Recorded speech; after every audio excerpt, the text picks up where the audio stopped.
Good morning, good afternoon, good evening, wherever you are in the world. Welcome back to Leading Our Own Way. I've just realised I probably sounded like Jim Carrey when from the Truman Show, starting off it off the episode like that.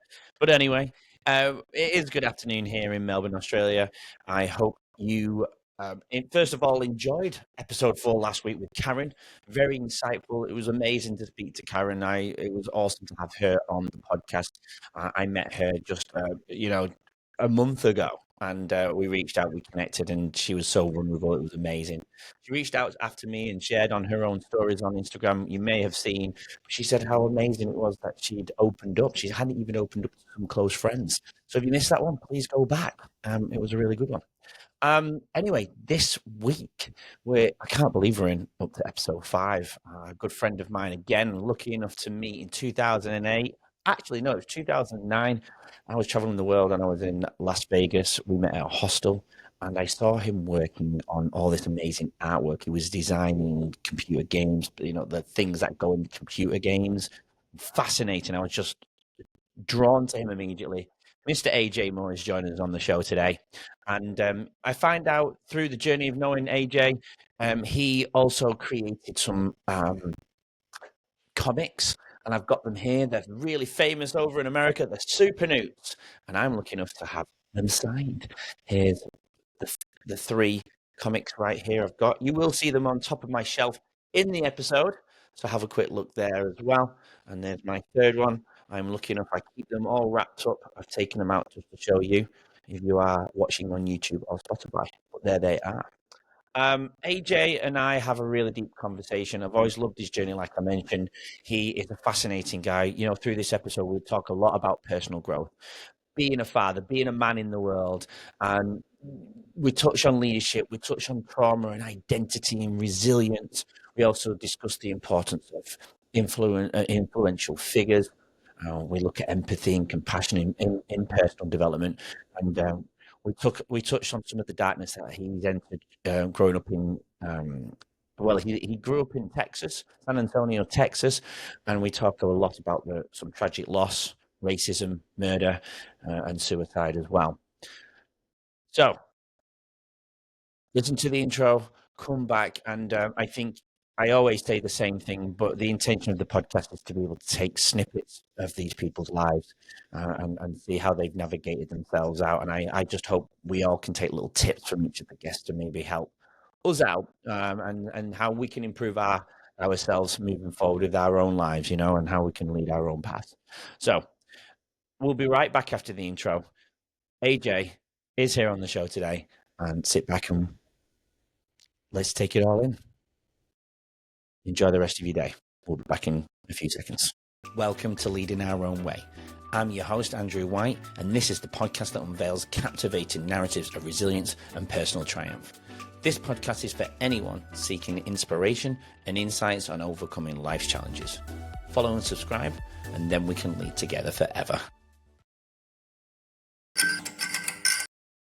It's another new episode of Leading Our Own Way. Welcome back. I'm hoping you've enjoyed the first few episodes so far. But today we've got another amazing special guest, another good friend of mine that I've known since around 2009, Mr. AJ Moore in San Antonio, Texas. How are we today, mate? I am doing wonderful, and thanks for having me, Andy. Mate, I'm so grateful that you have come on. You're just another person that I'm lucky enough to meet who has just a great... I just love what you do. I've always loved what you've done. When I first met you, so I'll paint a picture. AJ and I met in a hostel just off down the road from Las Vegas Strip, the main part. We're a little bit out of town where it was a bit cheaper to stay. I was backpacking with a good friend of mine back in the UK, and he's sat on this computer working away, and he was telling me what he did. I was like, what on earth? That's insane. I remember you telling me about working on ornaments and things in games at the time. Was it Pim? Not Pims, was it? Was it Pims? No. Sims. It was Sims. Sims, that's right. Pims, that's a drink. Yeah. And AJ was doing this thing, and he was telling me, he was like, actually, it's not my job to do this. It's your job. What were you doing when we first met? And there's some hints around in my studio about what you've been doing and been up to.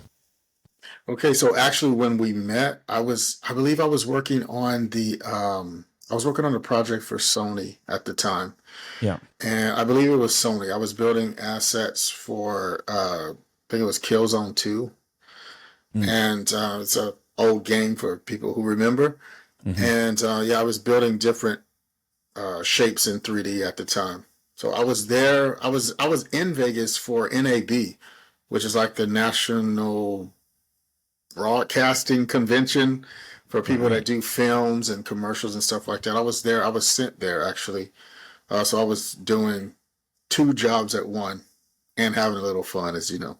Of course, and we did. We went and danced a few nights on there, and Oh yes. we were ripping those floors up, weren't we, mate? Oh yes. Oh yes. And Oh yes.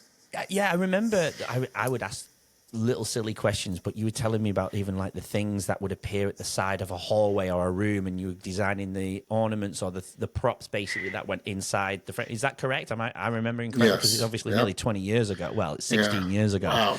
Ooh. I know, right? Ooh. It's just. Oh my. Um, Wow. so yeah, it's been a long time. So you and just tell we're in the modern. We're obviously working where you are at the moment. Just paint a picture about these guys, the Super Newts. I've got some amazing comics Oh that AJ yes. signed for me and gave to me as a gift when you came. Well, actually, we met up in England. You came to my place in England, but also you've been to my old place in Melbourne, Australia. So we've seen Mm-hmm. each other in 3 different countries, and you were kind enough to give me your pride and joy. Tell everybody about the Super Newts. First of all, I'm still amazed that we've met up in three different countries. But but It's true. and I'm also honored that you have the Super Newts out. The Super Newts was something that I created when I was really really young, Mm, and then my brother helped me develop it into an actual comic. Because first it started out as something just little skits of silly stuff, and it was based off of myself pretty mhm. much. So none of it made sense. So we had to make it make sense with the real comic book world, even though they're not in the real world, but they're based in a real world setting. Mhm. But the world they live in is called Amphibiland, where there's a whole Yeah. bunch of amphibians there. So there's nothing Yeah. else. Yeah, and they have superpowers, and uh, it's a story about finding yourself. Mhm. That's how it starts. So there you Yeah, have it. nice. No, and I got. I think I sent a picture to you about with my son reading them a few months Yeah. ago in the Oh kitchen. yes. He just loves the fact that I know the person drew these Yes. comics. Is incredible. Um, Yes. I'm sure we'll touch back on that because I know there's a few stories that we could share that I remember with companies in other countries wanting to buy these things off you, and Hmm. we'll touch on those stories. But at the moment, actually, I do want to make a side note to the guests. Normally, I do a little pre-interview. And so my skills are going to be challenged today because you've been so busy going to different parts of the country with all your different things. Oh, I know. Oh, my God. I'm so nervous. And I actually have no layout to this episode, which is awesome because it'll make me feel a little bit more confident going forward in other interviews if I'm not I suppose prepared. But like you said to me before, the best way sometimes is just to go with the flow. And I'm a go with the flow sort of person. But when I've got a guideline, if I go off, I've normally been pretty good. But today I don't have any notes on my screen. So yeah, it's just going to be raw, baby, and I like it. That's right. um, See, guys. Andy is a dancer, and I'm a dancer. You don't no, need to know what the next song is to dance to it. It just comes on, and you go with it. I There you love go. that. There you go, my man. Not even rehearsed. I love that. I'm going to remember that. That's for every. Oh, I love it. Okay, so I did mention before we started recording the format of the structure of kind of where I want to go. Tell Okay. everybody where you're at now. The last maybe year or so, we haven't spoken as much. Messages to check in on each other, make sure we're all good, and that's what I love about our connection. We don't have to talk all the time, but when we do, it's like we've never been apart. Right. Tell us where you're at now, though, mentally, physically, emotionally, and so on, and job Uh, wise as well. Like what you're doing with yourself. okay. Well, let me start with the job stuff because that's going to take me into everything else. So, job wise, I'm doing pretty good. Hmm. I like to go and draw different things, and I sell my work at conventions, and maybe at a convention near you. But I do a lot of. I have been there once for a Yes, you convention. have. But I have a whole bunch of different pieces of what they call fan art. It's art from pop culture. So it could be anything from Super Newts or TMNT, just anything like that. Marvel, Disney, stuff like that. And as far as I am physically, I'm okay. I'm going through the growing pains of testing out this new body, this little bit older body. Not old, but I'm starting to feel the effects. I'm not Wolverine and Deadpool like I used to. I just can't heal like in a day. Now it takes about a week. So, and Well, how are you looking emotionally, on that note, though? how Before you do go yeah, that bit, how you? Sorry to cut you off there. How are you looking after no. yourself physically now? Then. Well, I have a little push up and pull up bar. I do that, and I do a lot of work in the garden, Yeah, nice. and so it keeps it keeps the heart moving, and it just keeps you in shape, I guess. Releases stress as well, right? For the brain Oh mentally. yes, oh yes, especially the gardening. Because Yeah. I just harvested like 40 lemons, like well maybe 3 weeks ago. But Oh, anyway, cool. that was awesome. Yeah, But nice. So you're going to go into the emotional side of yeah, things. What's going on with yeah, you there? yeah. Emotionally, it's been a little rough because Hmm. I've been having to cope with things that are out of my control, and trying to help other people that I care about, Hmm. deal with certain things. So I've been trying to figure out my way through that, and Yeah. not with putting their business out there, but they're going through a lot, Yeah. and they need my help. Yeah. And um, what some people don't realize about me is that the past few years I've been an unofficial youth counselor, because young people confide in me with things, Hmm. because sometimes they're in situations where their parents they just won't listen to them. Yeah. And so I'm out there skating, because I love to go skating, right? So, and none of them know how old I am, but they know I'm older than them. So they'll Yeah. ask me for advice. Yeah. That's how I meet so many young people, and they ask me, "Hey, man, I'm going through this," or man, sir. They call me sir, which is weird. Like, sir, I don't know what to do with my life. I don't know what to do. Can you help me? Just out of the blue, and I'm just like, yeah, yeah. Tell me what you like. It's stuff like that, helping people. So emotionally, I'm always being pulled. Yeah. If emotion was a muscle, it would probably be my strongest muscle because it's always being worked. Yeah. So, Well, to put yourself in a position where you can help these people, though, of, I mean, you can see maybe some of the books behind me where I've been reading about breathing, breath work, sleep, the importance of sleep, outlived by Peter Attia, where we're talking about longevity and not so much biohacking, but longevity and looking after prevention. Medicine 3.0 in terms of not just reacting and let's medicate for what we've done, but just prevention. I'm not against medication, of course. I right, do it for my kids and I do it for my dog and right. me as well. But in terms of preventing long term, I feel like I do talk about it a lot, and I feel like I've put myself in a position to be more present. But how I do that is the question, and how I've been doing it, apart from learning, apart from reading, I've been putting it into practice. Each morning, it's a battle, it's a process, it's a discipline, of course, but I feel like I set Mm-hmm. myself up so much better for the day. Well, for when other people do need me, I'm able to handle it a lot better. What are you doing, or do you realize that putting yourself first early in the morning so you can, oh, it doesn't mean necessarily in the morning, it's just symbolism for the beginning of the day, but what position do you put yourself in to be able to go out there and be this leader? Because I believe you have to lead yourself in order to properly look at yourself, lead yourself properly before you can lead and support and give advice to other people. How do you maintain that for yourself to put Well, man, yourself in a position to help these people? yeah, well, it took me a while to get there, Yeah. and it took me a while to put myself first because there was Mm-hmm. a moment in my life where I did not like myself at all, and this is probably the most content with myself I've ever been. And I mean Good. content as far as knowing who I am. Yeah. I'm never content in the world of development because I feel like there's always room for me to, unlock some new abilities, Yeah. for the gamers out there.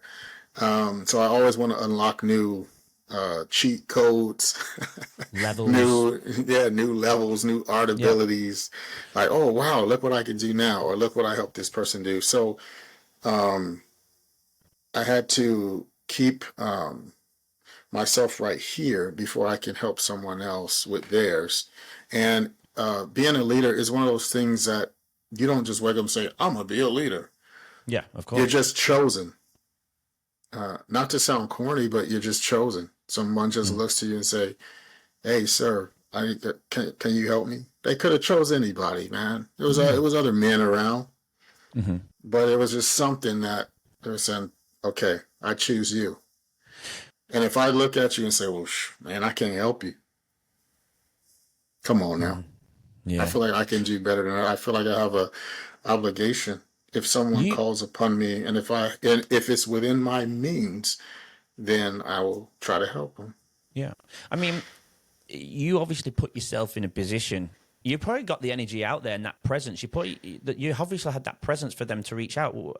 I'm trying to. I'm struggling to imagine how they reached you. How did they come to you? I mean, were you walking down the street? Were you in a live what like? Do you know what I mean? I was attracted to you. That's why I spoke to you. Not only for what you did, but our energy, our conversations, and our connection was instant. What's your story with some of those people that you're currently helping then? Well, some of them, and like I said, I'm a skater and not skateboard. I do quad skates. So Mm. a lot of them I met there. A lot of them I met when Oh, I was doing right. parkour training. Okay. And then So some they're on the people I streets just doing that meet. with you. Yeah, well, that's when I was doing it. I haven't done it in a while because that's a Mm. young man's game. Uh, and some of them I meet at conventions over the Yeah. years. They even asked me for dating advice, like, "Oh man, I'm going on my first date," you know, and this person's in their 20s, you know, Oh. they've never been on a date, and I'm like, "What do I do? What's a good date?" And I'm like, "Well, first of all, don't do this, and let me see you. What are you wearing? Okay, Mm. take that shirt off. Like, don't wear that." You know, it's funny thing. It's almost like fatherly advice sometimes to Yeah. some of these young men, but um, a lot of men, in order to be a man, you have to see one, and I Mm. believe that, and and we'll probably get into that later. But Mm. it took me to see someone do similar things for me to learn the direction I should go. So when I get the opportunity and someone younger asks me or looks up to me, I could be ready. And Mm. for the most part, I was ready. For the most part, sometimes it's like, oh boy, I don't know nothing about that, Mm. but but I can learn. My ear is always open. Yeah. I being in the class, I've tried to teach people, children and adults sometimes, the difference between sympathy, empathy, and compassion. What you're doing there is compassion. You've got imagine a circle and a child or an adult is crying inside the circle or upset, and somebody outside Mm-hmm. the circle, you being outside, you can feel sorry for them. Oh, my books have just fallen down. Oops. Um, you've got your a child or an adult sat in a circle and you're outside and you can see them, you can feel sorry for them, and that's sympathy, right? But then where empathy comes in is when you step in half the circle with them and half a foot out. That's empathy, meaning you're empathizing with them, you're imagining them in their shoes, and you're holding space for them. But the difference Mm-hmm. between empathy and compassion, because not everybody can show compassion because they might not be in a position, whether it's physically or whether it's emotionally or financially or however. But compassion Mm-hmm. is sitting in that circle with them Mm-hmm. and going, not the extra mile, because that sounds like empathy isn't important, and empathy is super important. But compassion is being putting yourself in a position where you can physically help this person, and that's what Mm-hmm. that's what you're doing there is showing not only the empathy but the compassion too. And I love how they've been attracted to you. You've obviously created a safe space for them to come to you and show their vulnerabilities. Um, It's beautiful. No, I love that, and I didn't know that about you. So yeah, Yeah. thanks for sharing that. Where do you No, think no then? problem. Where do you think that comes from, though? Um, I mean, do you want? lo- Can we travel back in time? Maybe is there something from your childhood? How did you yeah. grow? I mean, is there something before we go down that route you wanted to add, or is it time to go back to where Um, it began? well, Maybe. well, the only thing I could add is, I mean, I have very little sympathy, but I have a ton of empathy and compassion. Mm, Um, I don't. I used to feel sorry for myself, like, oh, right. poor me, victimhood, Mm, as yeah. some Okay. people call it. And Mm-hmm. I have very little sympathy now. I'm one of those hardcore kind of personality types that sometimes when you make your bed, you got to lay in it. Yeah. Now, that don't mean you have to lay in there permanently. Mm-hmm. Um, I've been there. I've been there in the dark days. So if you are willing, maybe I can help you get out. Or, and if I can't, maybe I can point you in a direction for someone who has greater skills in that department to help you get out. Well, Because I like helping people unlock their own levels and they mhm. realize something about themselves and like, whoa, I can do this now. I can do that now. Mm, And I'm like, you know what? First you were, oh, poor me, I can't do nothing. Oh, yes, you can. You just haven't realized it yet. mm. You haven't realized it. And if someone or something can help you realize it, you can level up. Well, I mean, you said you were in the dark stages at one point. Did somebody do that for you? Yes. Yep. There was a few people. Okay. The first off, and I still need to find this man.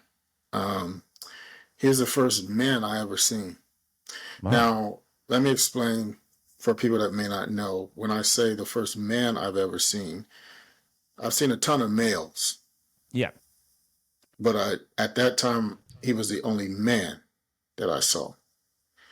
Um, he loved his family. He took care of his kids. He took care of his wife. He worked hard. He came home. He spent time with his kids, and at the time, he was taking care of me and my two brothers. So he Wow. had a total of 6 kids. He was coming home to, 3 of which were his, and the other 3 were not his. And he didn't differentiate between us. He was like, "I'm giving everybody attention." He was like, "All right, boy, you're gonna learn how to do this. You're gonna learn how to do Mm, that. You're gonna do this." They worked as a team. I saw a family unit and I saw how important he was to that unit.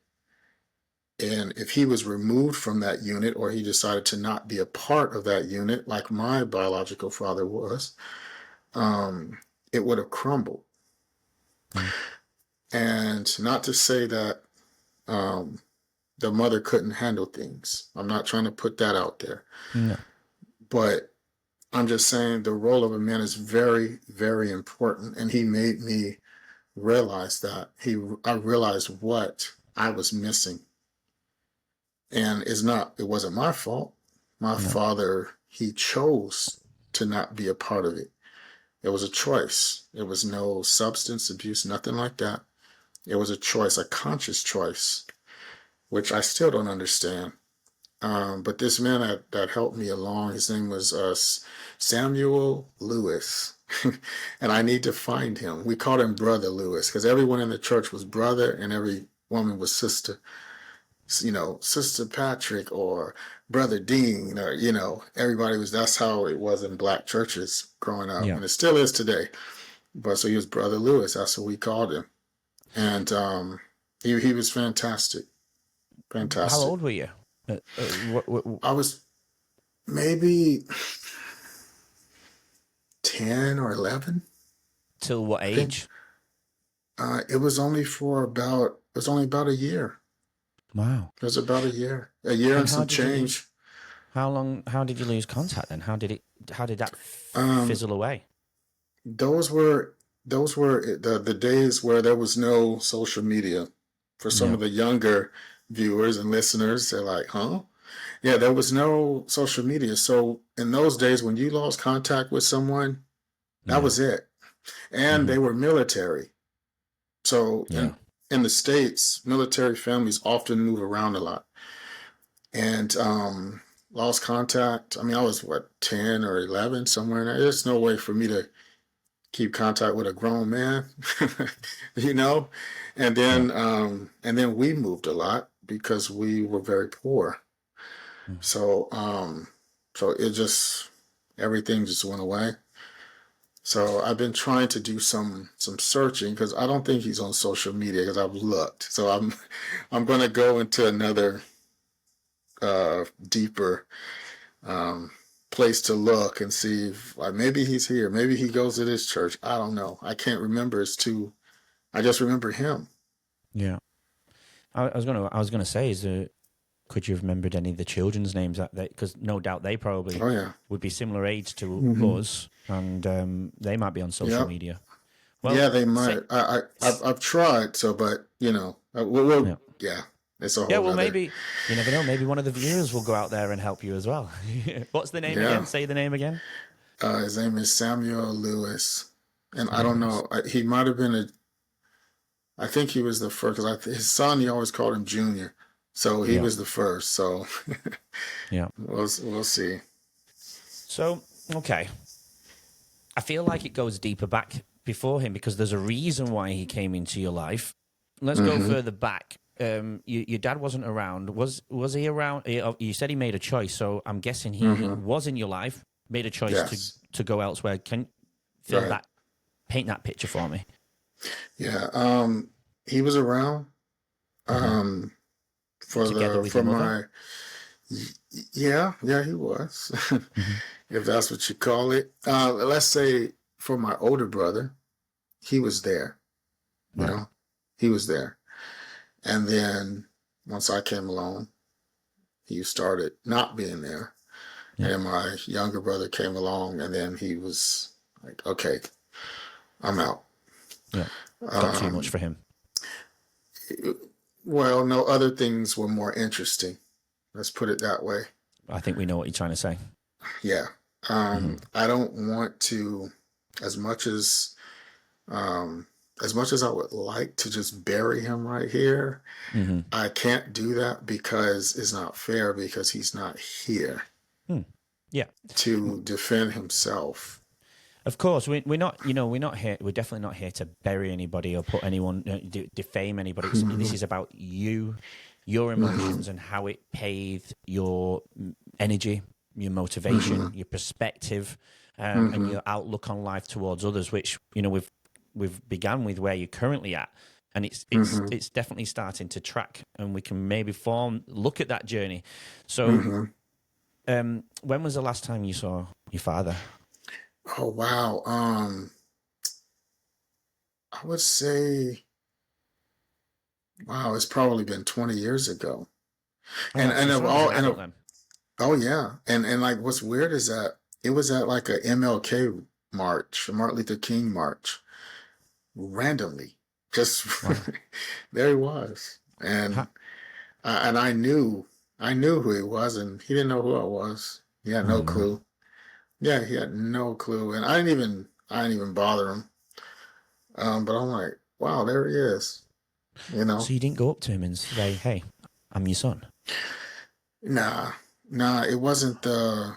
At the time, I was in a terrible headspace, Hmm. and it probably would have been unpleasant, Hmm. and it probably would have ended with police and arrest and fingerprinting and you know Yeah. conviction and you know what I mean. Yeah. um, I wasn't mature enough, and I wasn't mature enough here. Hmm. Physically, I was definitely mature enough Yeah. to get my licks in. Um, but that's how I thought then, Yeah. and Yeah. that just would have got me in a world of trouble. Mhm. Um, So, primary school, high school, secondary school, mhm, whatever you guys call it in the States, mhm. how did that pave your way? Did you suffer? Were you on the streets? Were you involved with any crime growing up? How did that unfold Oh for you? wow, wow. Well, crime was always happening around me. Hmm. I was never directly involved, especially with anything serious. I mean, if I was involved with anything, it's just because I saw something like, oh snap, I just saw somebody Yeah. get taken out. Yeah. Because it was different neighborhoods had their own problems, and some had a lot of gangs. Um, I have friends get shot, die, murders, and you see the guy who did it just walking around, I can't and even imagine it. I can't even yeah, and comprehend it. you can't do anything. Well, you can. You Mm. always have a choice. You Yeah. always have a choice. But I made the choice to not, um, retaliate the way I wanted to. And then growing up, there was always bullies. And in those days, you handled bullying, with knuckles. Yeah. That's the way you handled it. And I was a small kid. I mean, I'm I'm big now. I'm 6 feet tall and 200 Mm. pounds, and you know, I would wreck somebody now. But Mm. back then, being small, oh my goodness, oh my goodness, like it's constant, constant. So were you bullied growing up? Yeah, I was. To what Um, extent? uh, to the extent of having to fight them off because I wasn't going to be the kid that just takes it and takes it and takes it. Okay, now they're doing this. Now they're doing that. Now Mm. they're doing this. Like you have to fight back. Well, then you had to fight back. It was a different time. It's not the social media stuff. That's a whole nother thing. Mm. But then it was you had to, else they was going to eat your lunch. Mm. And I'm not talking one. I'm talking like four, five, six dudes. Like At they're the going same to eat time. your lunch. Oh yeah, always. It's never fair. Never Yeah. fair. And I even found myself trying to help out other kids who was getting, showing them, no, put a rock in your hand, man. Like the rock technique, we learned that if you put a rock in your hand or a roll of quarters, it makes your hit like 10 times harder. Wow. It's just techniques. Did, you, I mean, I'm guessing you didn't fight straight away. You must have hit. Did you hit a grey? I can't keep saying you must. That's my projection. But did you hit a red line, a red spark in your brain, and go, "This is enough. I've hit red now. This is that." Or did you Mhm. just, or was that just a natural reaction fighting, or was there a point where it led up to that and you just done? Um, no, well, it led up to it. It Yeah. led up to it because you didn't have a choice. Mm. Like the first assault was, just pushing and somebody come behind, push you down, okay. Yeah. And then it gets, they take it up another notch. Now they walk past you and boom, they smack you in the back of the head. I'm like, okay, this person's out to get me. And then, strike three. I'm there uh, in gym class. They called it PE, physical education. Yeah. And this kid runs behind me, man. Runs like full speed. I didn't even see him coming. Full on elbow. Boom. I woke up and the school clinic or whatever, nurse, yeah, he knocked me out. Completely knocked out. And I was like, okay, it's time for revenge. It's time. Because now he's going to kill me. That's the Yeah. next step. Yeah. So I'm like, okay, he's going to kill me. So it's like, okay, revenge. And you start plotting your revenge. Mm. And boy, was it sweet. But yeah, that's really dark though. Yeah. But it's a lot of it. A lot of my empathy comes, I guess, from there, like having to deal with kids who were just mean. And now I understand. Like a lot of those kids were going through a lot of crap, man. Mm. Um, because the kids that talk to me now, I see what they're going through. So I was learning, like, okay, those kids back then were projecting because they were Mm. the weakest place. They were the weakest person in their household. Yes. And so they want to feel strong. So they're going to Mm-hmm. find who they think is the weakest person in the Mm-hmm. world, and they're going to take it out on them. to give them self-identity, to give them Right. meaning. Yeah. Mm-hmm. Yeah, I see it in schools, rough schools where I teach. You know, they're probably nothing at home, or they think they're nothing at home, I should say, Mm-hmm. and they come to school and that's their place to shine. And it's their love language or their body language coming out in a negative way. And Mm-hmm. my next question was asked.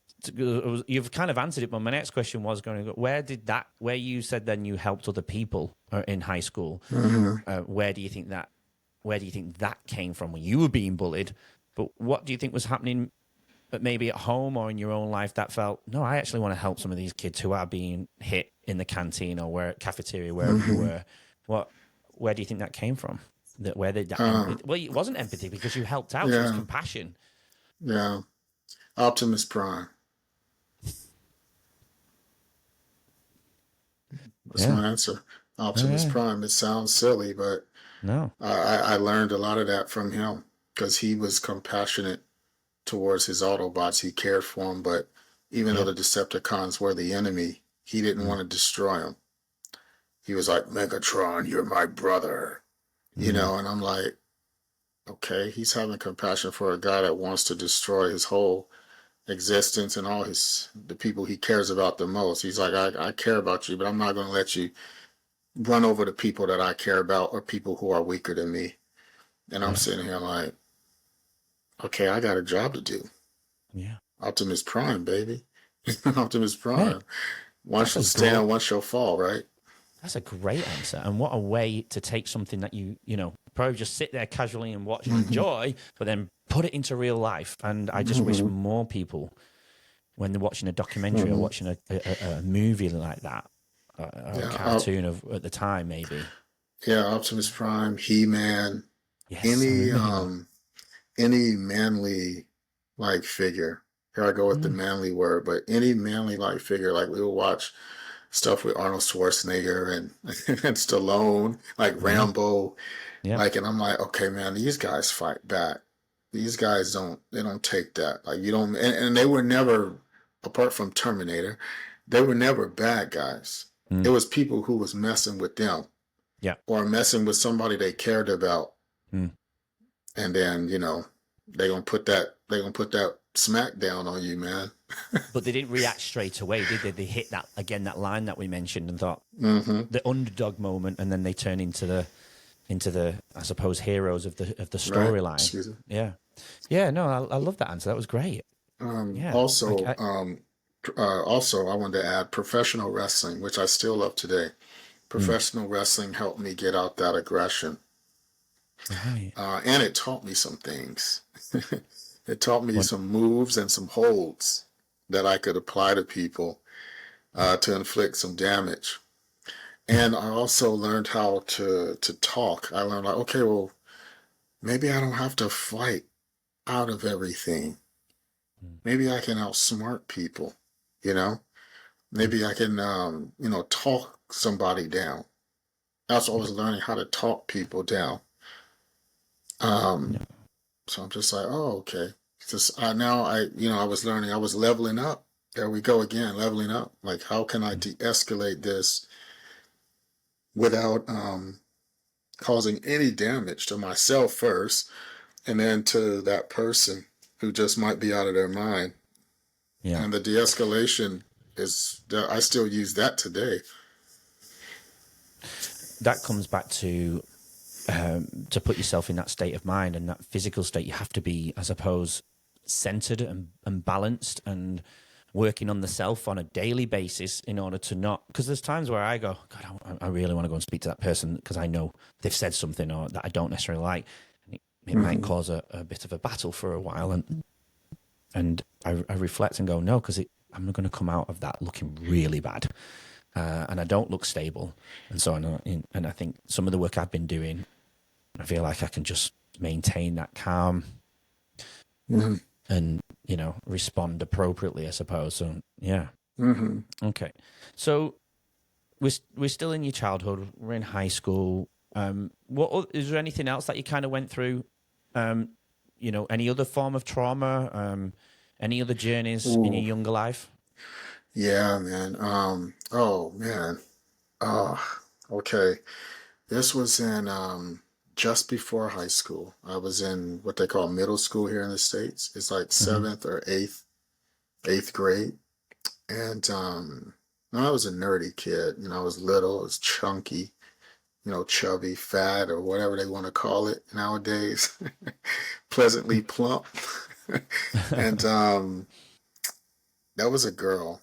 She was she was weird like me. So we had dancing, but not the kind of dancing that we do. In Texas, I grew up here, so we had to learn line dancing and two step. Yeah. And coach was like, "Well, this is gonna help you out. It's gonna help you in life. So you gotta learn it." I'm like, this has nothing to do with my culture, man. We know how to step, electric boogaloo. Like that's I don't know what you're talking about, but I had to do it. Hmm. So, but this girl, like, okay, coach was like, okay, everybody get a partner. You choose. And I'm the kid nobody wants to be associated with. It was pathetic. No girl in her right mind wanted to be dancing with me. And it's just because I was a nerd and I was obviously poor. My clothes, Hmm. so no girl. So everybody's partnered up and it's me and then it's her because she's the one nerdy girl. So we became the dance partners and dancing and whatever. I got to know her every class. I was looking forward to it. I'm like, oh wow, finally a girl that's not mean to me. She wasn't rude to me in any kind of way. She was really sweet. I never experienced that from um, any girl at school. There was always somebody being mean or so I remember at the next I remember there was I didn't see her, right? And they put up a sign saying she was missing. So I'm like, she's missing, like missing, like Really you missing? know, missing, and Oh shit. then her body was found. Oh, Um, I didn't expect that. yeah, her body was found, and it it was it was the worst. I don't know, man. It's worse for lack of a better word. The worst kind of feeling. Like a part of me died, Hmm. and I still have the article. Um, and just like 3 days ago,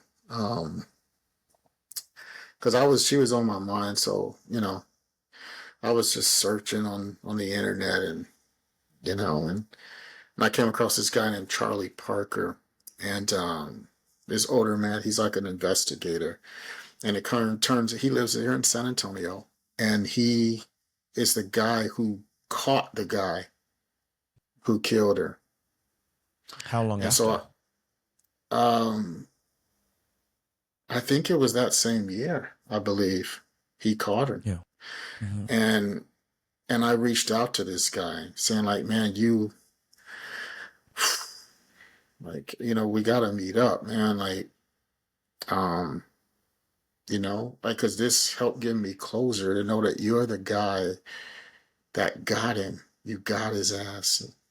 And it just made me feel good that knowing that this is the guy that got him. Like this guy, not only did he murder her, he killed a lot of people that day, man. Her parents, her He killed her friends. parents.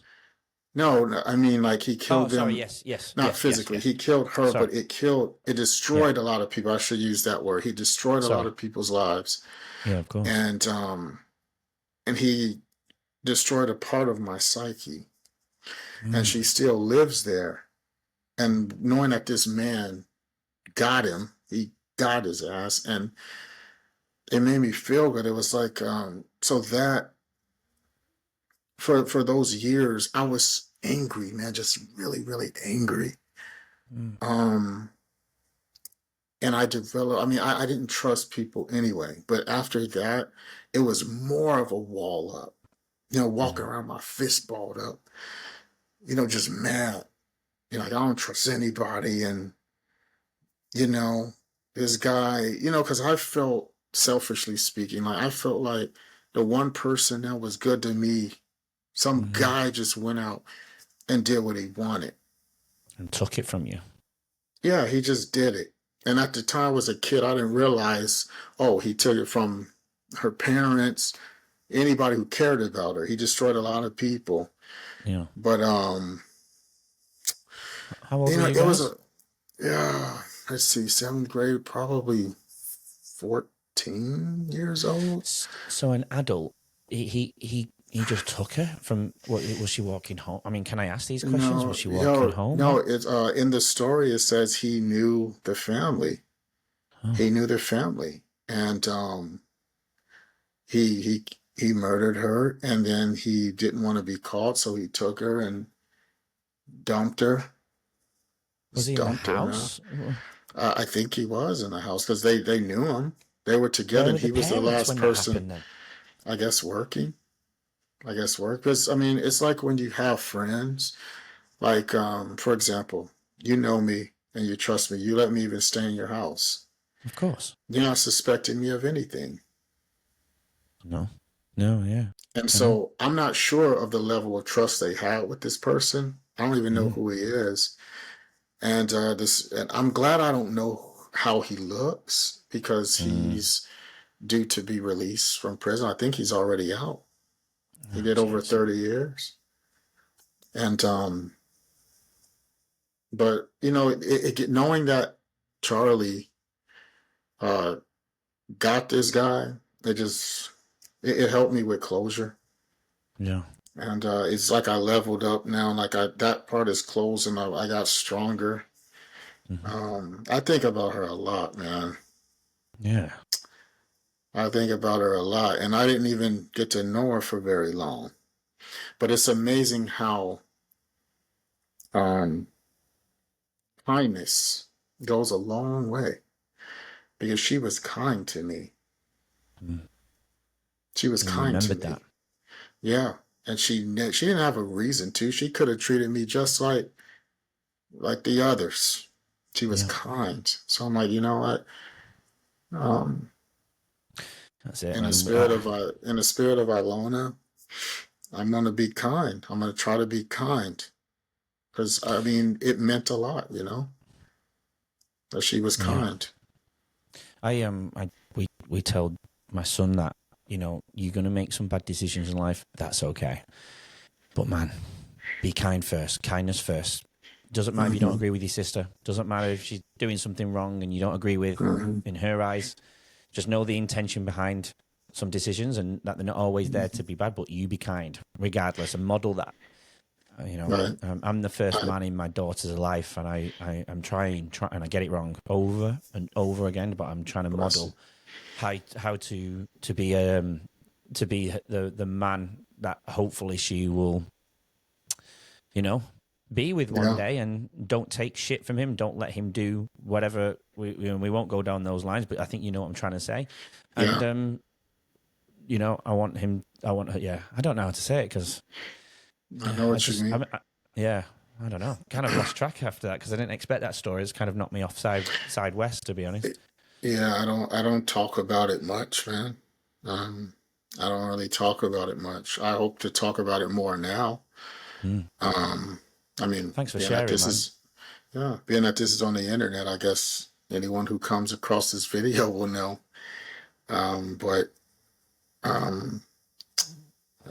Ilona was a great person for the short time that I knew her, and I like practicing kindness. And I had to learn the difference between being kind and being nice. Now that was a life lesson, because practice kindness and not niceness, because niceness will get you ran over and used. Yeah. You will get used if you are nice to people. You can be kind, Yes. but don't be nice because you will be used and abused. Just be kind, which means you do have some firmness, you have empathy, you have compassion, but don't say, oh, you can do whatever you want. I'm nice. And you're going to get used and abused. Set firm boundaries. Yeah. Yes. Oh, mate, you know, that I just learned something big time. I'm learning something from all of the guests, and I just absolutely, it's phenomenal. Yeah, wow. I mean, you're 14, 15. You've experienced that probably most won't ever.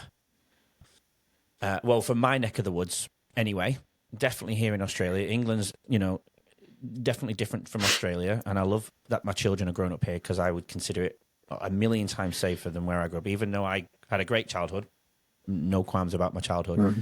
Mm-hmm. But you're 15 and you've experienced probably more than most probably will their whole life. Where do you go from then? You're 14. You've just had the new person in your life, not even just pass away from illness or whatever, but gone that horrible way. What direction do you go in next then? Self discovery, man. Yeah. Finding And what out did you who the discover? heck I am. It took a while because when you're young and impressionable and everything that doesn't matter is important, things that really don't matter are very important to you when you're young because nobody likes ridicule. Nobody likes being teased. All that stuff. No one likes it. So I had to find myself. I'm still, I'm just starting high school now. I mean, that affected my life. And years before that, when I was like 8 years old, a friend committed suicide. A The friend kid. was 8 years old. He was 10. Oh my 10. God. Man, it's so much deep stuff. And I had to grow up fast because I didn't have time to be a sissy. I didn't have time. There's no Sounds like you didn't time really to have sit time to around. be a child either. Well, I did get my child time in. That's the thing.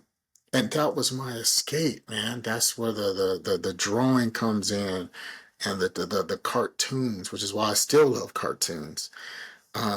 That's where my love for animals comes in. Because that's how I got away from it. Going out there, picking up snakes and finding turtles and insects and then drawing these things that I catch out in the wild. Like, oh, I'm going to draw some newts. It was cool. I saw a newt the other day.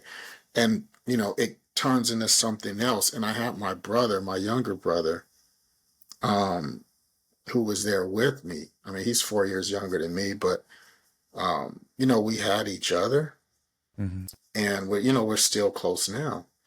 And having him around, it gave me a purpose. Like, you know what? I got to make sure I don't blow this because he's looking up to me. Yeah. He's looking up to me. He was the first person looking up to me.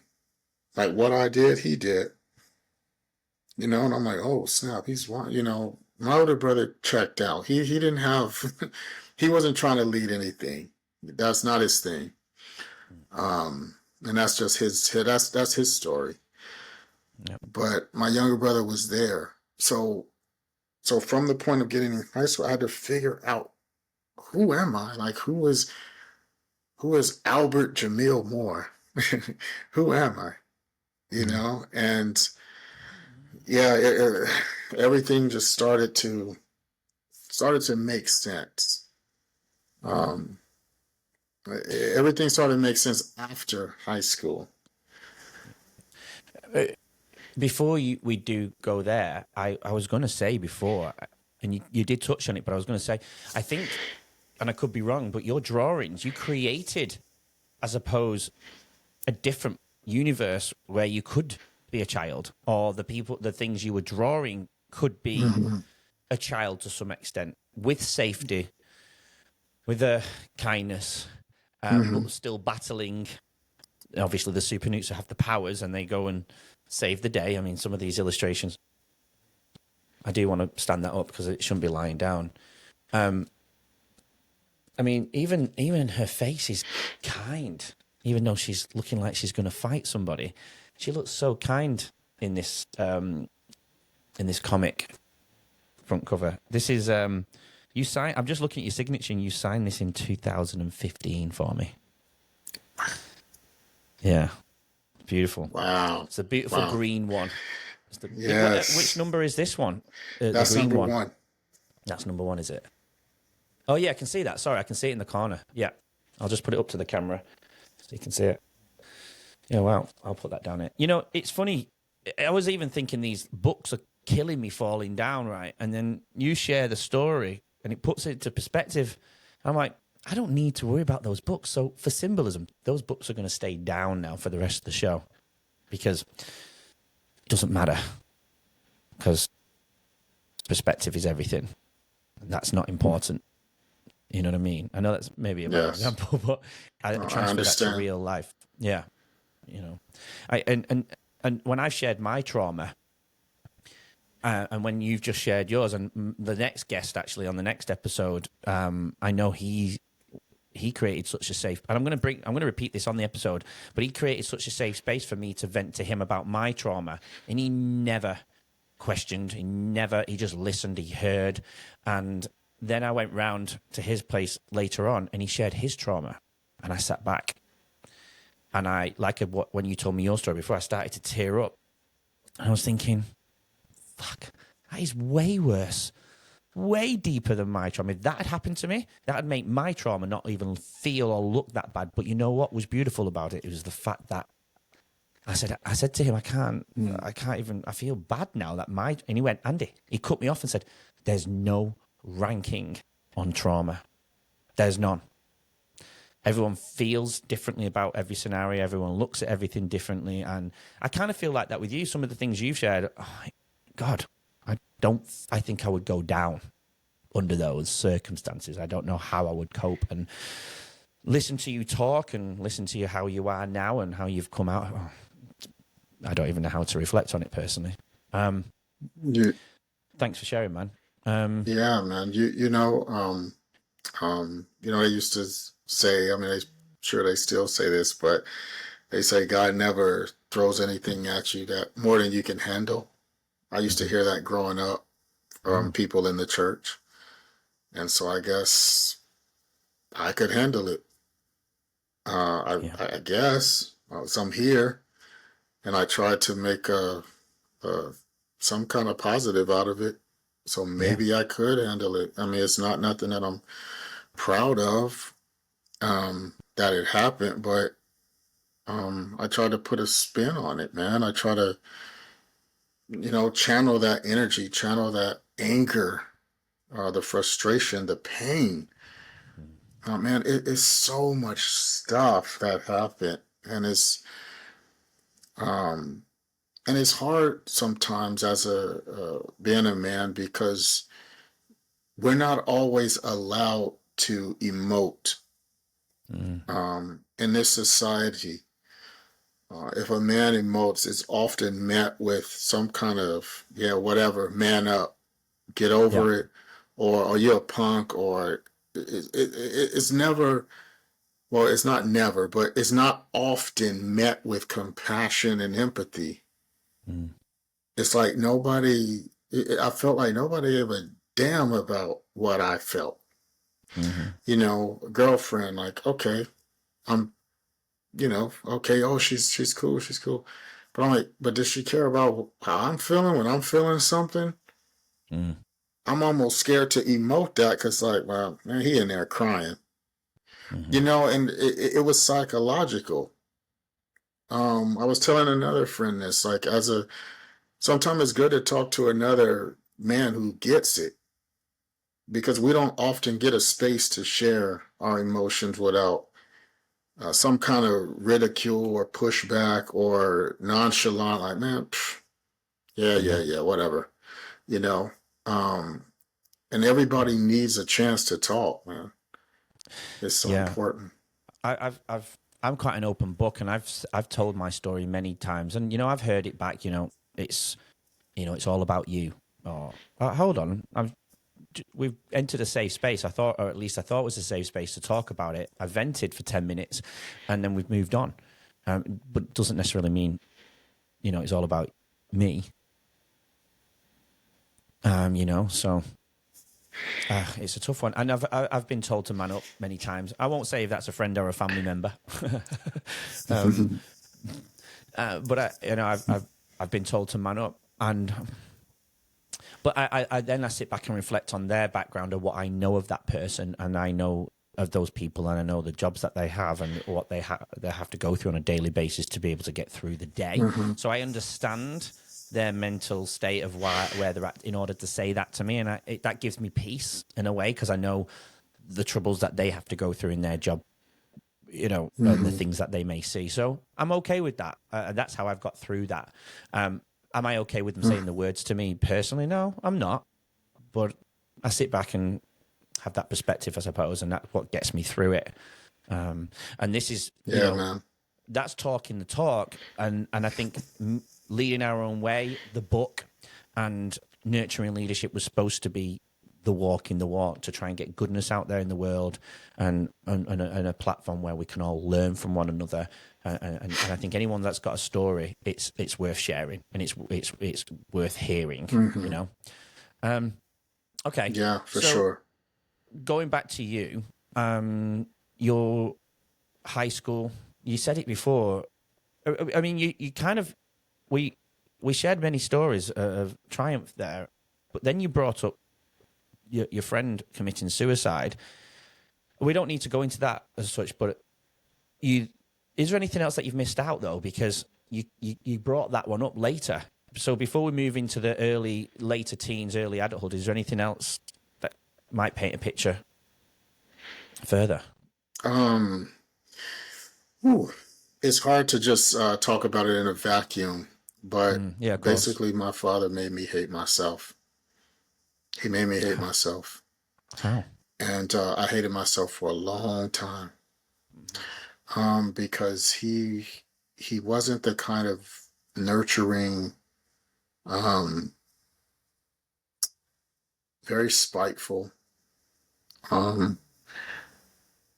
and here I am, like protecting him, like not trying to trash him. I'm trying to find the correct word. It was no love. It was no love in the heart, man, and that was his biggest problem. He didn't have any love for us, and that's where it starts. Mm-hmm. And then my friend Kevin, who killed himself.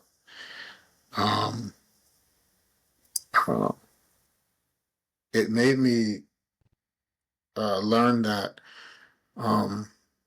not to compare my problems with anybody else's, because everybody's problems is relative to their own struggle. So I can't say, well, he had it worse than me, even though he did. And it wasn't his fault. He was a kid, man. Why do you think And he some of committed us suicide, were though? growing up, we were in.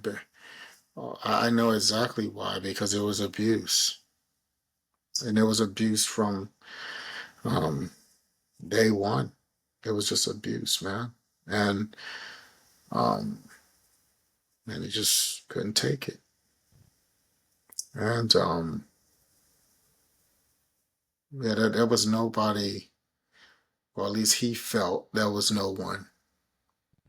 And I didn't really understand that then, because it caught me off guard. Yeah.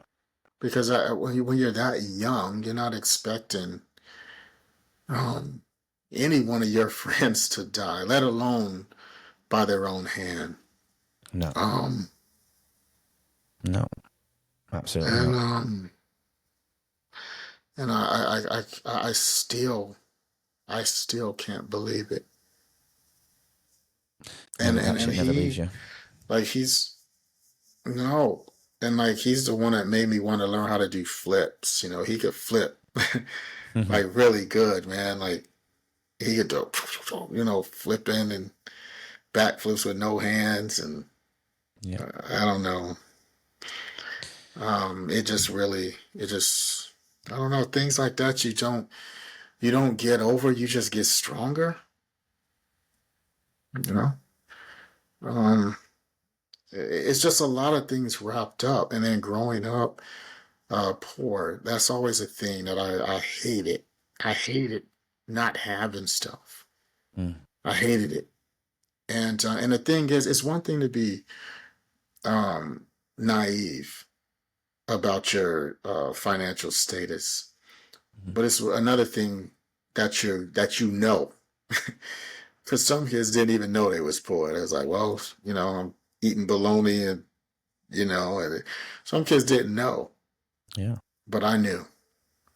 Yeah. I knew it was obvious. It was completely obvious. And then the other kids, if you did not know, they would remind you. Yeah. They would Yeah. remind you every day, How did you every know day. though? So I knew because getting food from certain places, um, living in a place where there was a hole in the middle of the living room in the floor that led to the outside, because some houses sat up on, Yeah. stilts. Stilts. Yeah. And yeah, whatever posts, we called them cedar posts back then. Um, and so I knew, and then I would see other kids who had stuff. I'm like, oh, Yeah. they have that, and I don't have that. So I started putting two to two together, like, okay, so we don't have any money. Yeah. And then it became obvious. It's like, oh, you stink and you're poor. And I'm like, oh, so it's called poor. And then I saw, it was a Disney. There I go again with the cartoons. But it Yeah. was a Disney, the Mickey's Christmas Carol. It was about Scrooge McDuck, and he was playing the role of Ebenezer Scrooge, and his worker, almost his servant, his indentured servant, it was a Bob Cratchit, and he was played by Mickey Mouse, Mm-hmm. But he was poor. He had no money. He could barely feed his family. And there's a scene in there that they animated where they're sharing a bean. They're cutting a bean to feed. He's cutting a bean to feed to his kid. Yeah. Wow. And I'm just like, oh, I know about that. Huh. Yeah. I mean, we weren't You, cutting beans, but it was like one can that had to go around. mm. you, So it's like, what? you know?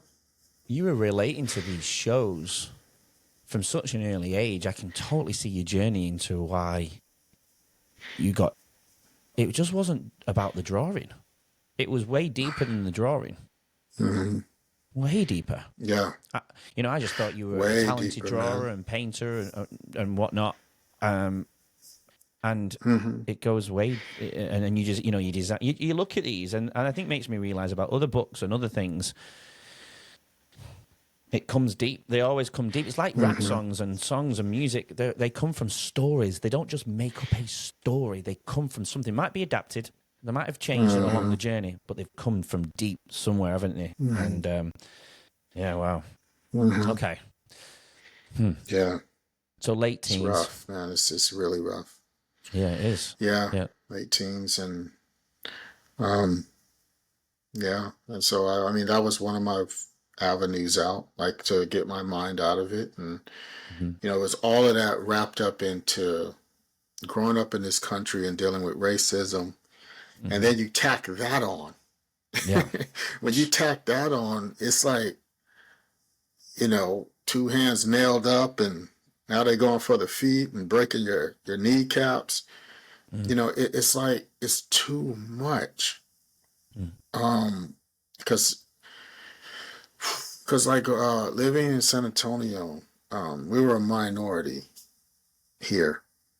Back when I was a younger kid, we lived in Illinois, just south of Chicago. But here in Texas, it's a different um, demographic, you know. Mm-hmm. So I was one of the few black kids at most of the schools until a certain point. And man, oh, man, um, What happened then? What changed? yeah, I mean, if you was, you know how some people try to play the card of well, I'm not black, I'm from this country or whatever, you know, I mean, you're proud of where you're from, that's great. When you get here, especially in those days, you were black. If you looked it, you were black, and they were going to let you know it, and they were going to let you know it in a worse way. And Mm-hmm. even the teachers, man, the teachers. Like, it's one thing to get it from kids, right? Kids are immature. Yeah. And kids are doing what they're taught by the grown-ups.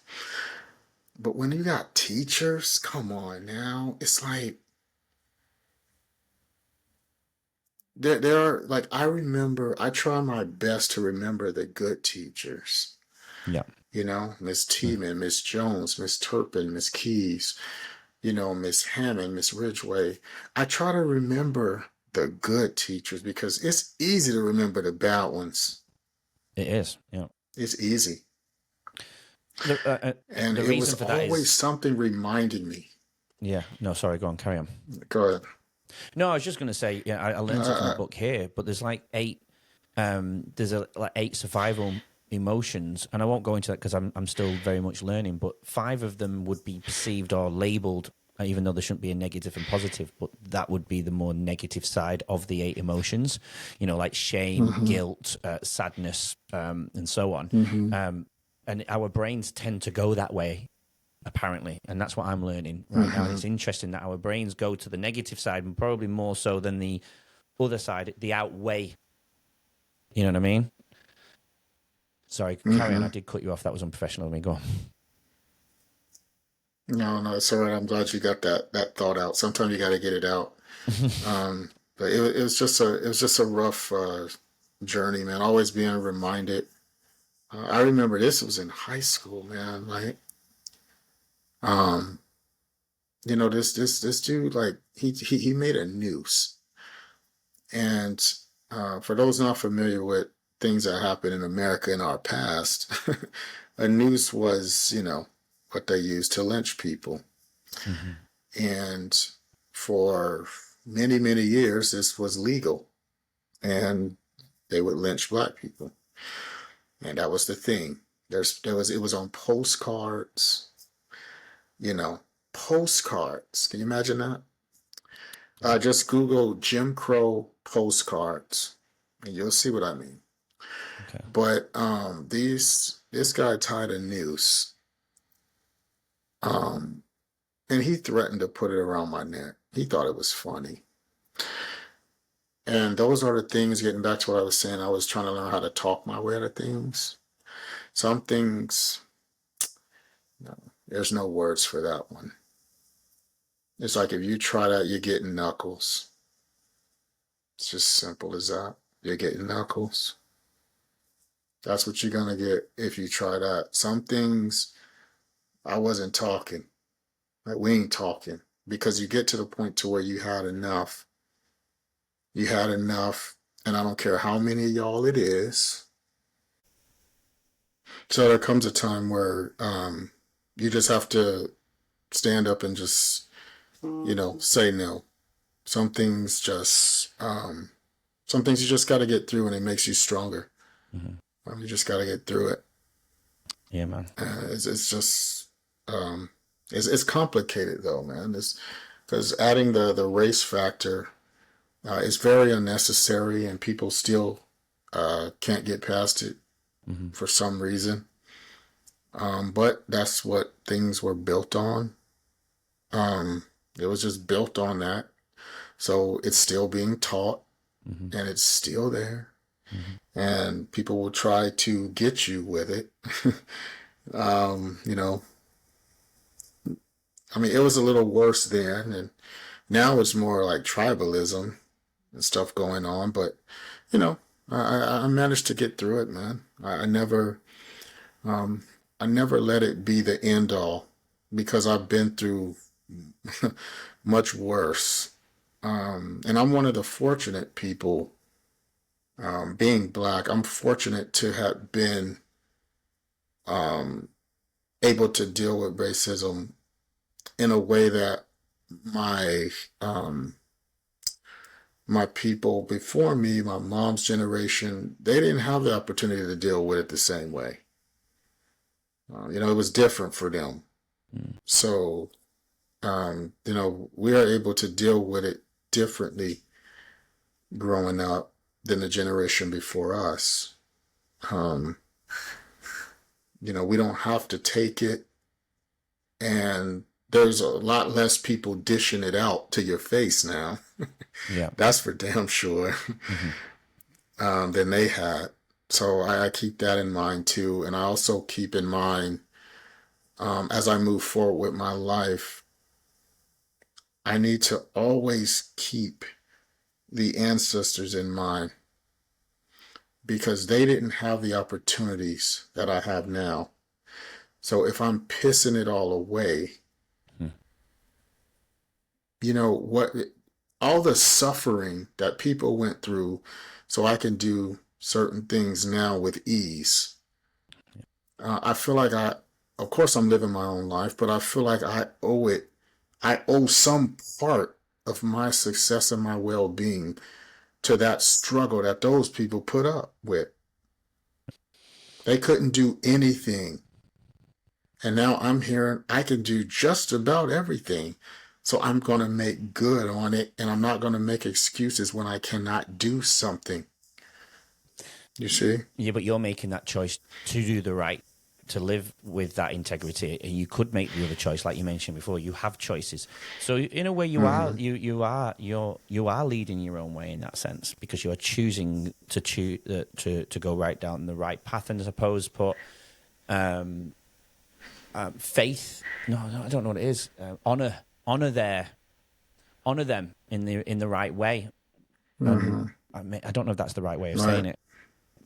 I hope it is, but yeah, you're respecting. It might be. I understand you. Yeah, you're respecting their struggles, and you're choosing not to go down the same path because if you did, then it would be your issue because you do have the other opportunities, whereas they didn't. They didn't have that choice. You do have that choice, and you're making the right choice to live a fulfilled life where you can give back to the communities, which you are doing to those young men, and channeling all that negativity from childhood with the things that you went through into your passion, into your drawings, which has created a career for you.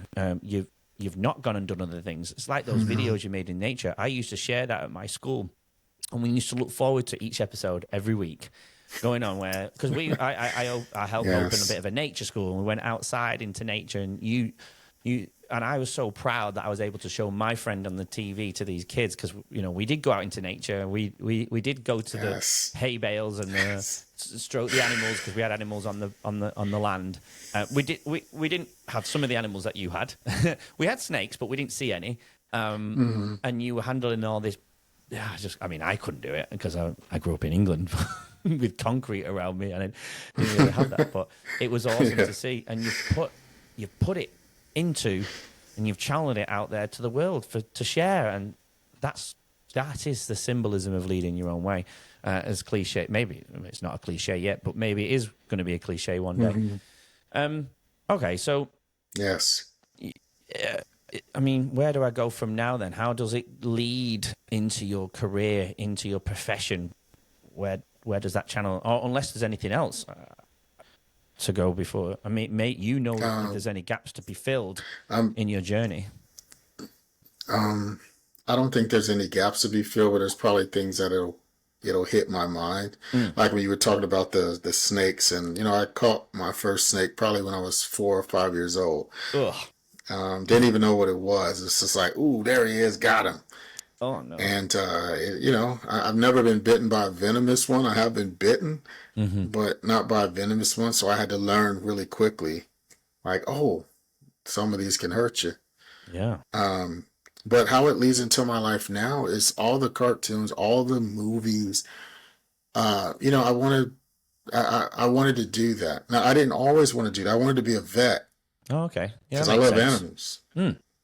I wanted to, and so I went to training to be a vet Wow. while I was in my last few years of high school, and I stopped because I found out it wasn't for me because it was mostly about to me it was about sadness. Yep. Though you'll be helping a lot of dogs and cats, I got to see the other side, to where you got to give people bad news, Yeah.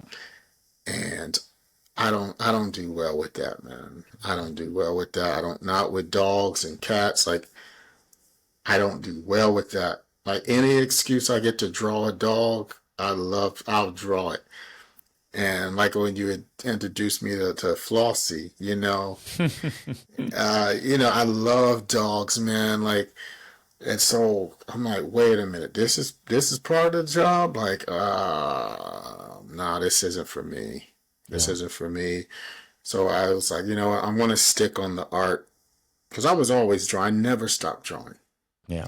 And I tell people, young people, who's like, you offer me advice, draw often and draw everything. Mm. Great. But that's how it started leading into what I'm doing now. And I'm like, you know what? I'm doing this stuff. I need to start doing it on a larger scale, like Mm. sharing it with people. Yeah. And then at the same time, the bittersweet part of it is I don't have very many regrets, but sometimes I have a small regret that I ever drew anything for money. Mm. Once it became a job, there were certain avenues of it that I didn't want to be part of anymore. Like, Yeah. I don't want to do that now. I don't want to draw that now. So but I was doing it for money as a kid. I found out I had this ability. Like, ooh, I can draw, and people will give me money for it. Mm. Ah, okay. And that also helped ingratiate me with some of the meaner kids. They found out I could draw. Like, oh, okay, well, he's cool a little Yeah. bit, Hmm. Yeah. so you take one less beating because they like what you do. Hmm. Some of them. Yeah. So, yeah, so here we are, and I'm still drawing.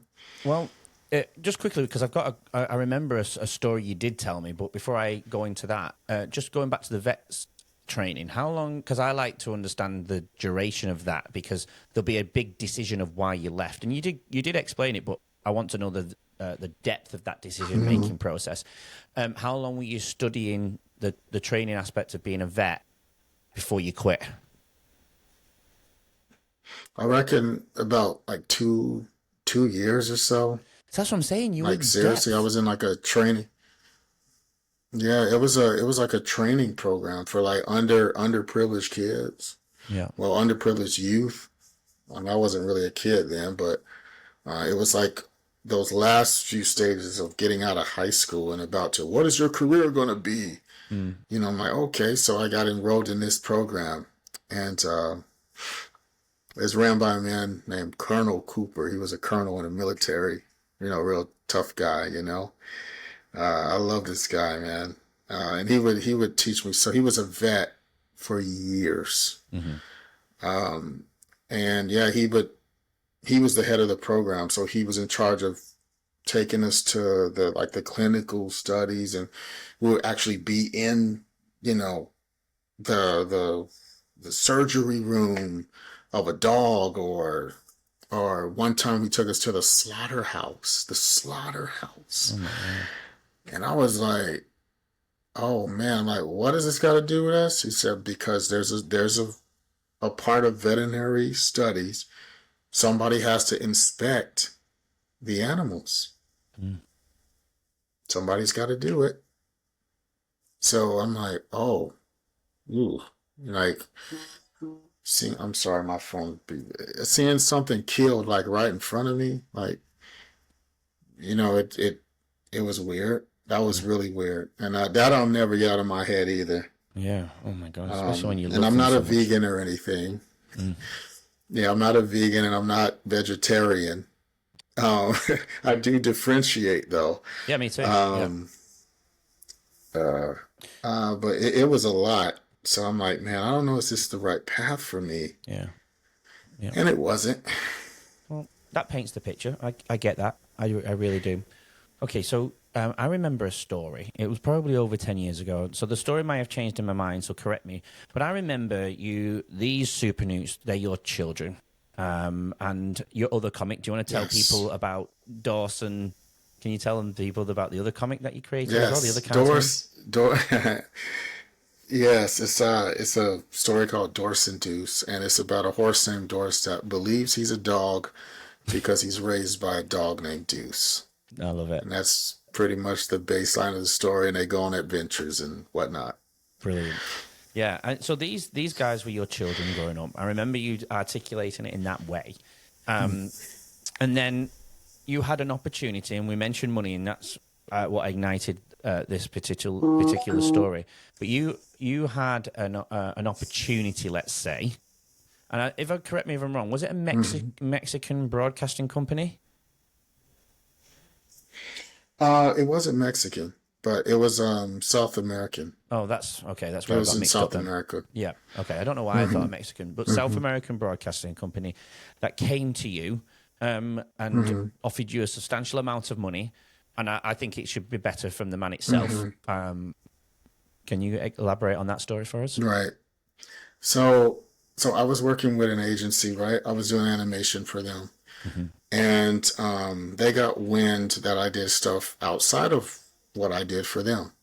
And they were like, hey, man, can I see it? I'm like, I'm very, because I've been warned by lawyers about people who run companies. Like, if you give them something as a gift, in California, because of this copyright code section, this, and that, they have the right to use it as they please.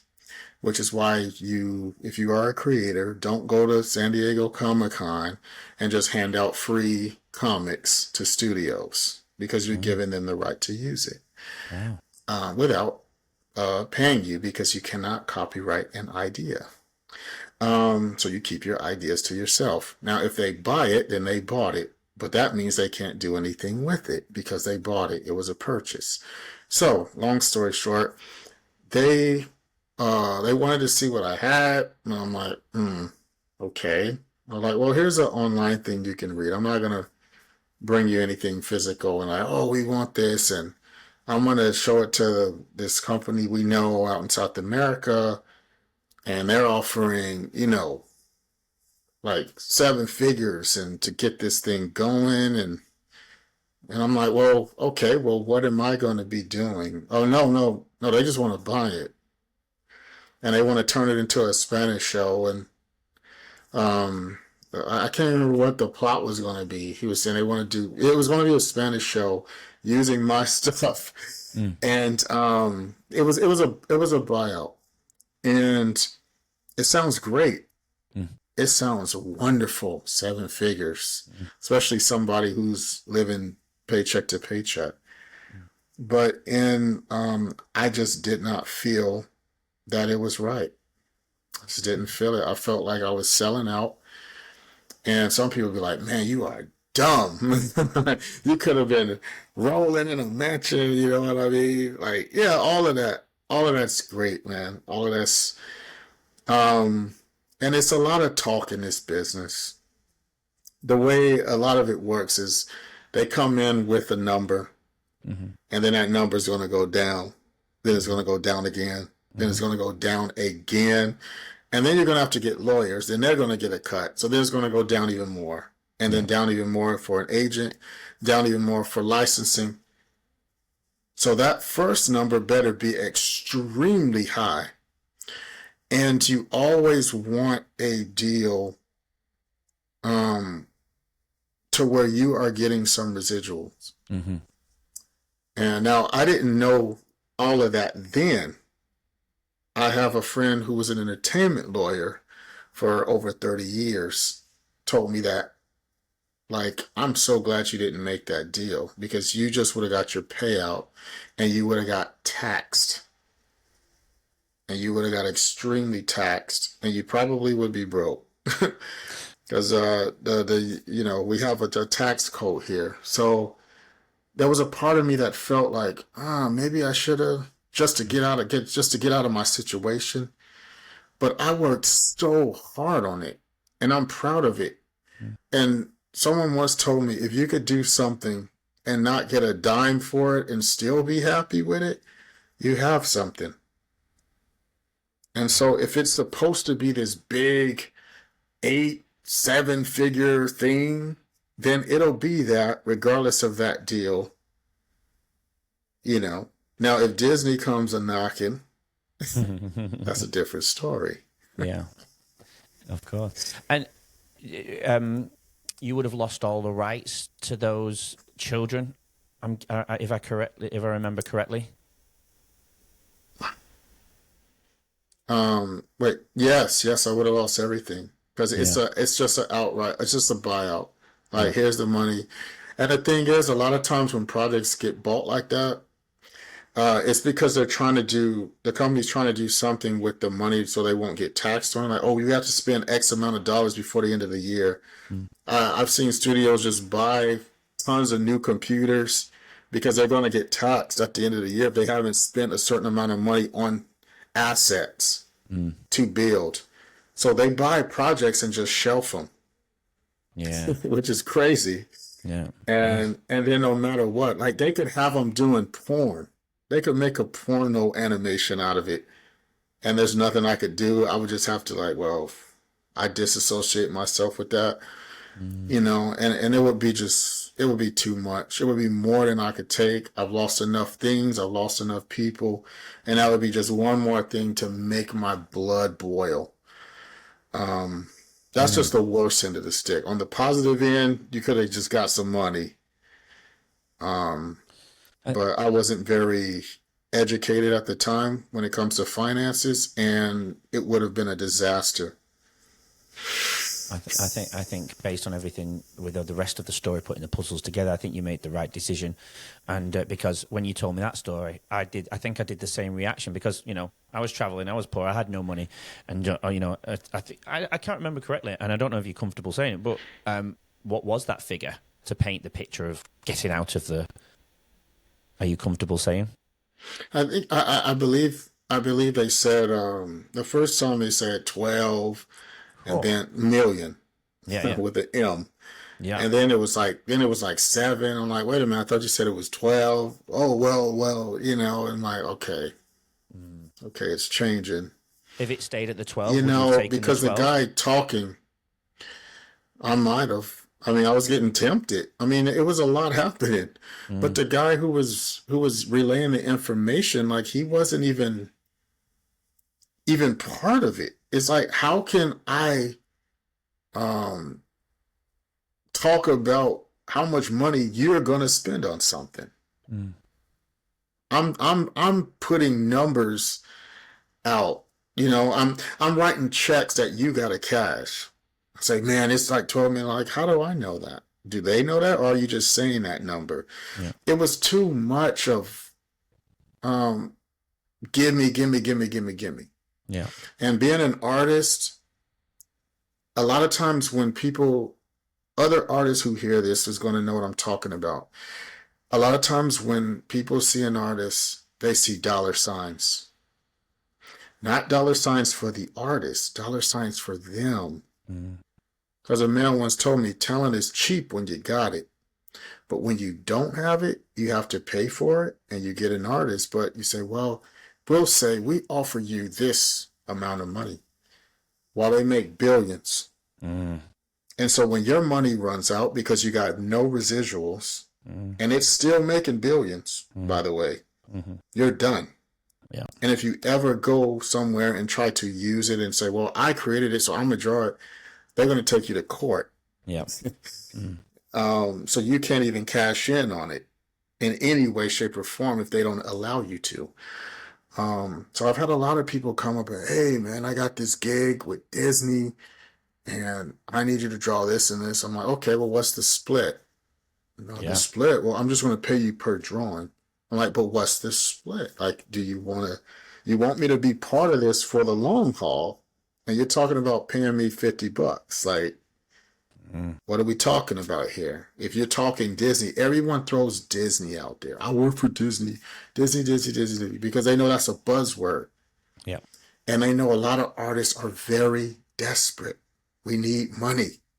That's what they call a starving artist. We need money. So they just throw out these names: Disney, DreamWorks, all these names. And your eyes get big, like, ooh, gimme. Mm. And if you're not smart, you will get used and abused.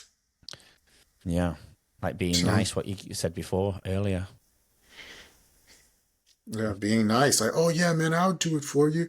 You know what? You don't even have to pay. Or they'll say, we'll put you in the credits. They'll have you do you could work on a whole animated feature.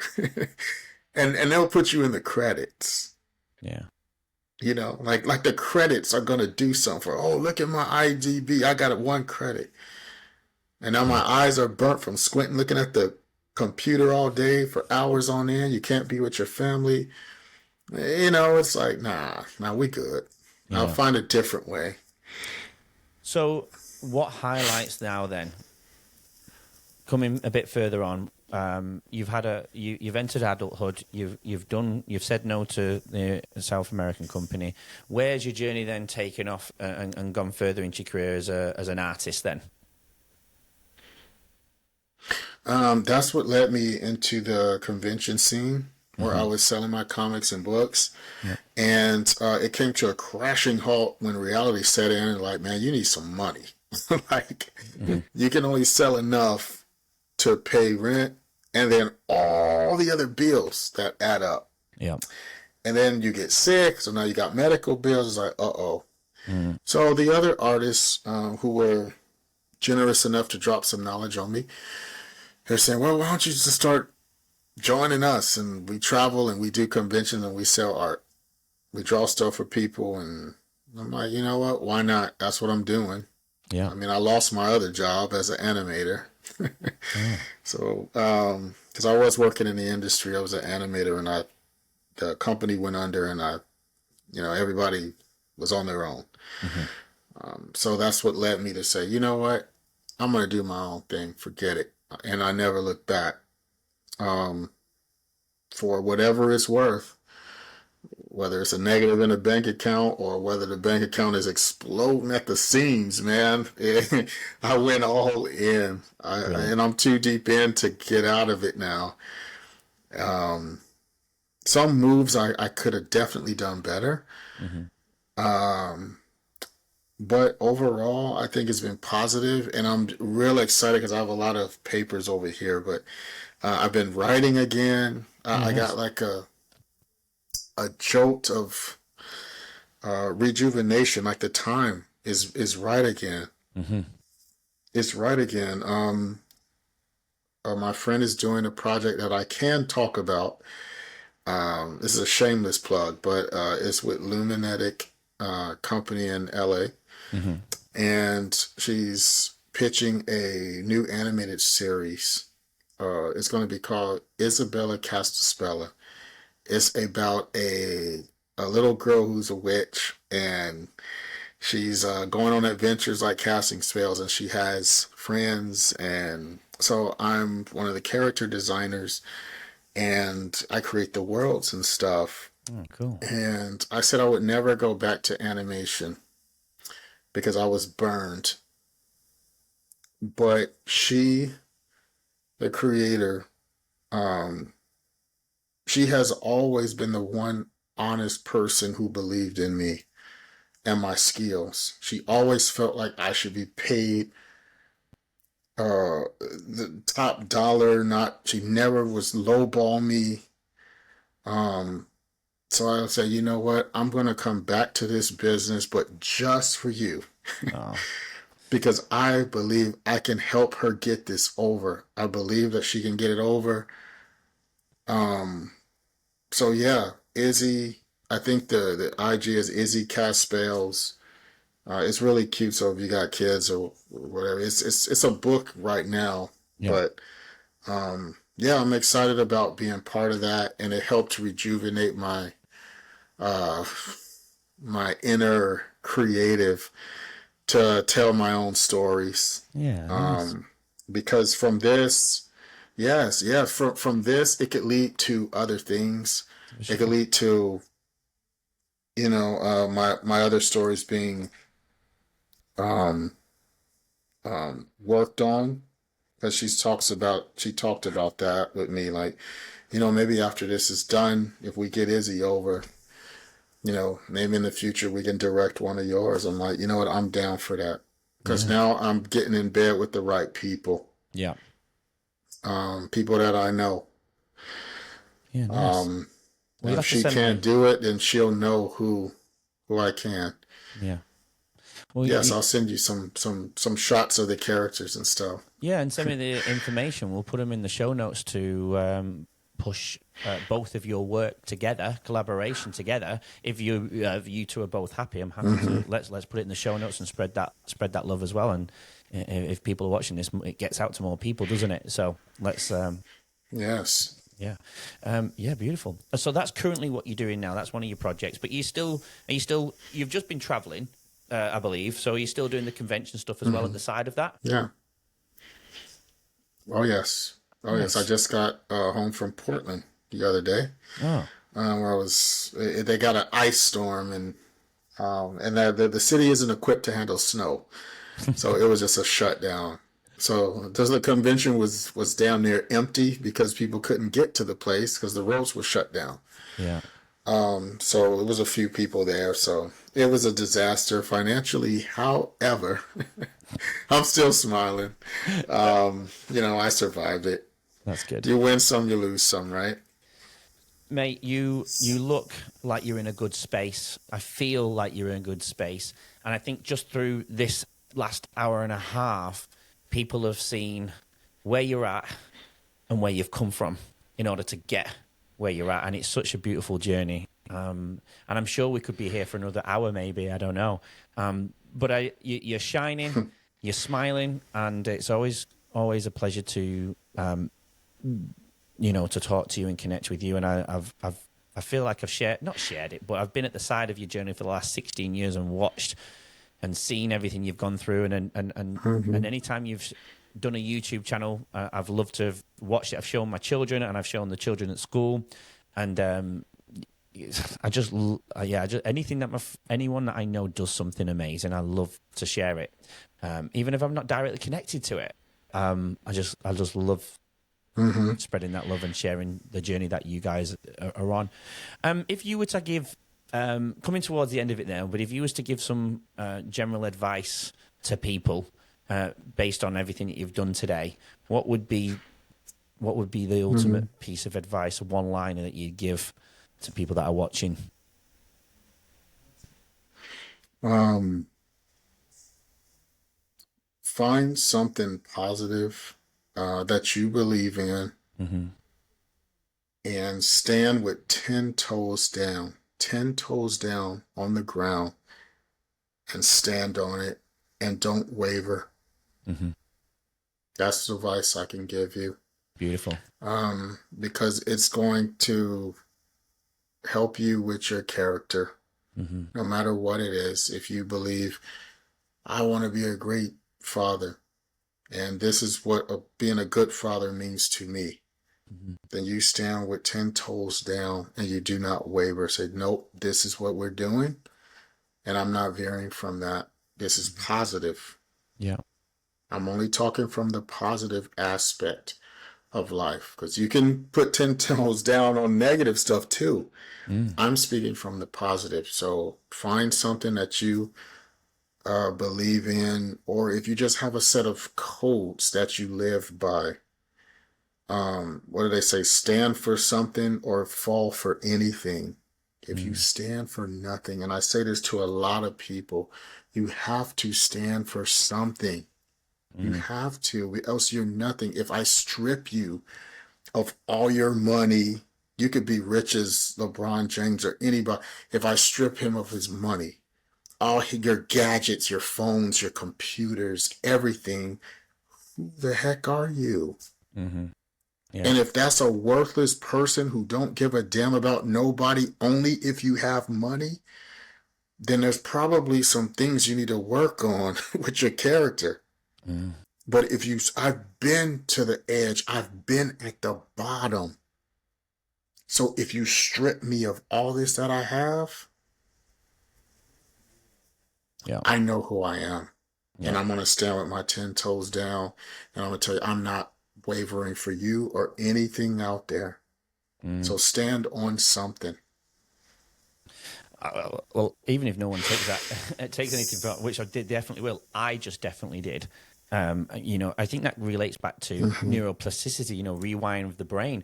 We can use neuroplasticity for good, but we can also use it for bad because we can train our brain to be negative, and it'll stay like that. But if we train our very very small simple steps, if you make small changes, one piece at a time, it becomes a normal habit. Where if we try and like this New Year resolution, I'm going to change New Year's.